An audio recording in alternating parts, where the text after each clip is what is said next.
श्रद्धा intermediate college, कचनार, राया तालाब, वाराणसी। कक्षा 9, विषय विज्ञान। आप लोग विज्ञान में कोशिका की संरचना पढ़ रहे हैं। कोशिका की संरचना में उसमें जो कोशिकांग होते हैं, संरचना के अंदर जो कोशिकांग होते हैं, कोशिका कला पढ़ चुके हैं। कोशिका कला के कार्य भी आप लोग पढ़ चुके हैं। इसके बाद आता है माइटोकॉन्ड्रिया। माइटोकॉन्ड्रिया किसे कहते हैं या कहाँ पाई जाती है, इसके बारे में जानेंगे। यूकैरियोटिक कोशिकाओं के कोशिका द्रव्य में अनेक सूक्ष्म गोलाकार शलाकावत संरचनाएं पाई जाती है, जिसे माइटोकॉन्ड्रिया कहते हैं। पुनः परिभाषा देखिए। यूकैरियोटिक कोशिकाओं के कोशिका द्रव्य में अनेक सूक्ष्म गोलाकार शलाकावत संरचनाएं पाई जाती है, जिसे माइटोकॉन्ड्रिया कहते हैं। या साधारण भाषा में हम लोग ऐसे कह सकते हैं, यूकैरियोटिक मतलब विकसित कोशिका, जो बहुकोशिकीय जंतु होते हैं उसे हम यूकैरियोटिक। उसी यूकैरियोटिक या विकसित कोशिका के अंदर एक द्रव्य पाया जाता है, जिसे कोशिका द्रव्य कहते हैं। इसी में सूक्ष्म गोलाकार शलाकावत संरचनाएं पाई जाती है, जिसे माइटोकॉन्ड्रिया कहते हैं। माइटोकॉन्ड्रिया को ऊर्जा गृह भी कहा जाता है। अब आगे देखेंगे माइटोकॉन्ड्रिया की संरचना। माइटोकॉन्ड्रिया की संरचना क्या है?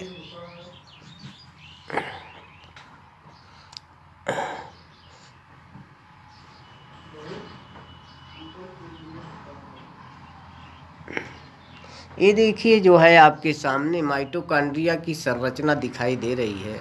माइटोकॉन्ड्रिया की संरचना जो की अंग्रेजी जो होती है, structure of mitochondria. Structure of mitochondria, STRUCTURE of mitochondria, MITOCHONDRIA। ये आपके सामने माइटोकॉन्ड्रिया की संरचना दिखाई दे रही है। ये देखिए, यहाँ लिखा गया है माइटोकॉन्ड्रिया की संरचना। देखिए, इस तरह से माइटोकॉन्ड्रिया की संरचना होती है, जो कोशिका के कोशिका द्रव्य में पाई जाती है। अब इस संरचना में आप देखेंगे कि इसके बाहर की तरफ, ये देख रहे हैं, बाहर की तरफ जो आवरण पाई जाती है, यहाँ देखिए, ये आवरण है। ये आवरण पाई जाती है, जिसे बाह्य परत कहते हैं। देखिए गया हुआ है बाह्य परत। बाह्य परत की अंग्रेजी है आउटर लेयर, OUTERLAYER। बाह्य परत, आउटर लेयर। और अंदर की तरफ जो परत पाई जाती है, देखिए संरचना है, ये है।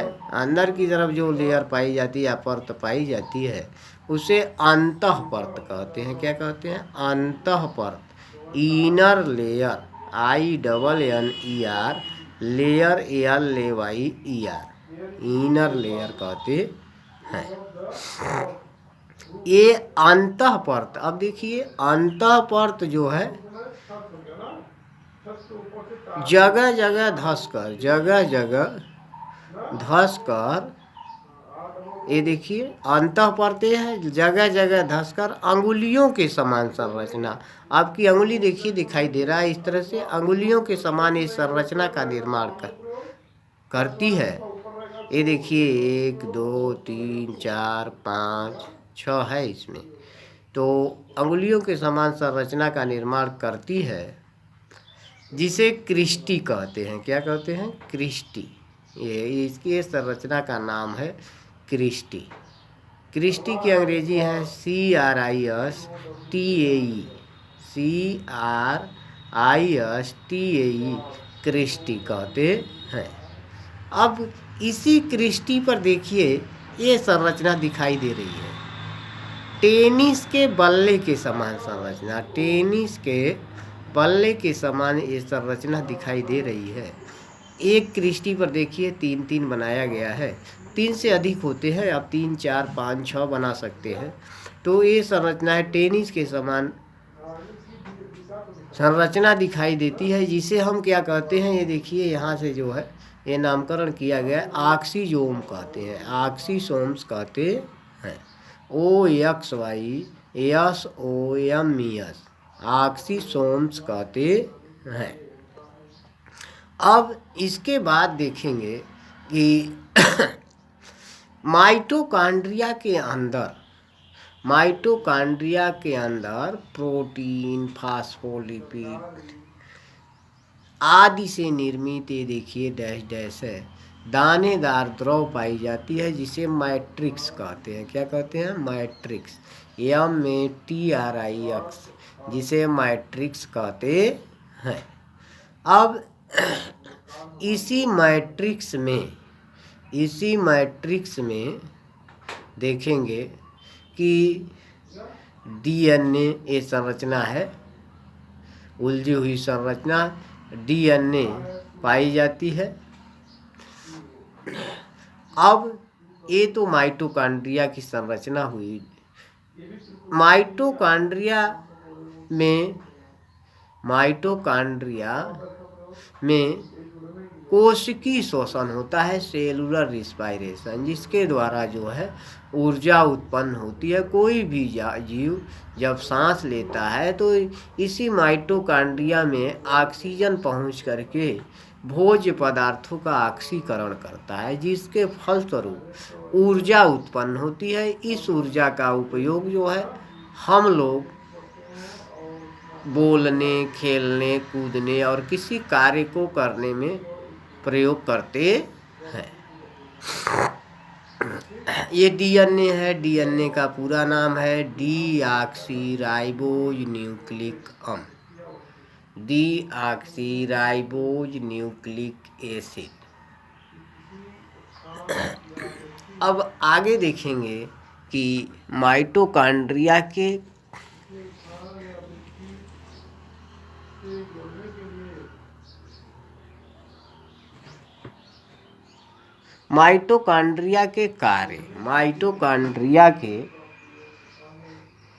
कार्य।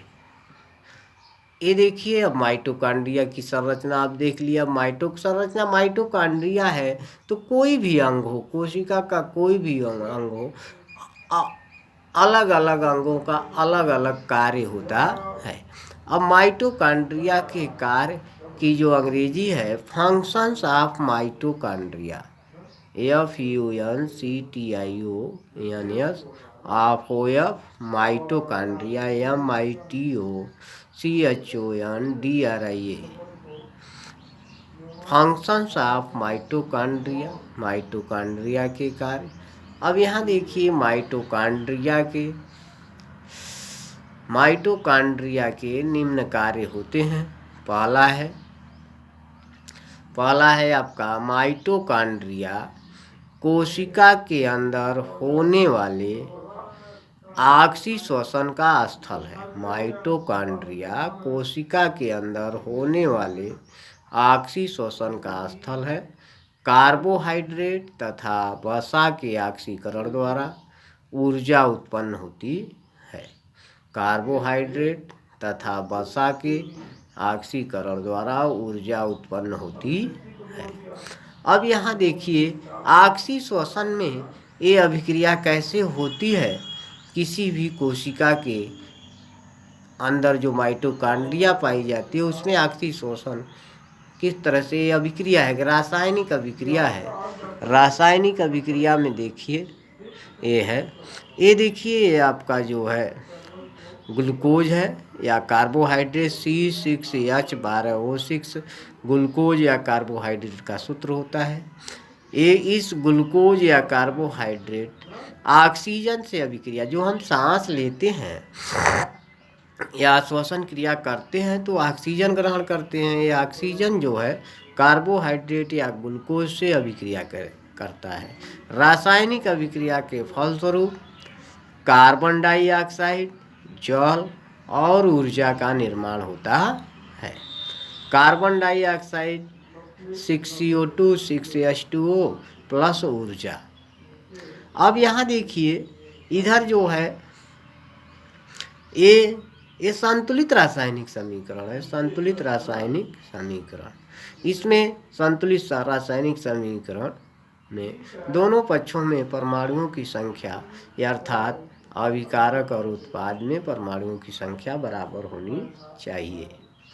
अब यहाँ देखिए, ये 6CO2 कार्बन डाइऑक्साइड बन रहा है, जल बन रहा है और ऊर्जा, ये ऊर्जा उत्पन्न हो रही है, जो कि इसी ऊर्जा का उपयोग हम लोग खेलने, कूदने, बोलने और किसी कार्य को करने में प्रयोग करते हैं।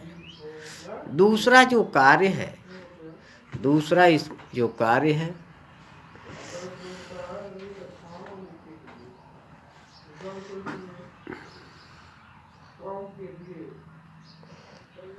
दूसरा आपका माइटोकॉन्ड्रिया से उत्पन्न ऊर्जा। जो माइटोकॉन्ड्रिया से उत्पन्न ऊर्जा होती है, एटीपी और एडीपी के रूप में संचित होती है। माइटोकॉन्ड्रिया से उत्पन्न ऊर्जा एटीपी और एडीपी के रूप में संचित होती है। ये अर्थात हमारे शरीर में जो अस्थायी ऊर्जा होती है वह एटीपी के रूप में। जब हम किसी कार्य को करते हैं तो एटीपी एडीपी में बदल जाता है, एडिनोसिन एडीपी में बदल जाता है, और जितनी ऊर्जा खर्च होती है वो बाहर निकल जाती है और एडीपी तुरंत जो है पुनः एटीपी के रूप में हमारे शरीर में संचित हो जाता है।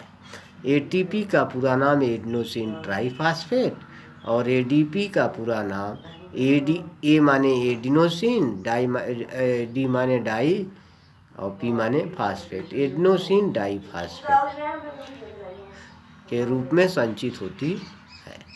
माइटोकॉन्ड्रिया को कोशिका का तीसरा जो कार्य है, माइटोकॉन्ड्रिया को कोशिका का बिजली घर भी कहते हैं। माइटोकॉन्ड्रिया को कोशिका का बिजली घर भी कहते हैं, यानी power house. Power house means बिजली घर। जिस प्रकार से बिजली पावर हाउस से जो है विभिन्न गांवों, शहर और कस्बों में बिजली सप्लाई की जाती है, उसी तरह से माइटोकॉन्ड्रिया से जो ऊर्जा उत्पन्न होती है और हम विभिन्न कार्यों के लिए करते हैं, इसलिए जो है माइटोकॉन्ड्रिया की तुलना जो है बिजली घर से किया गया है।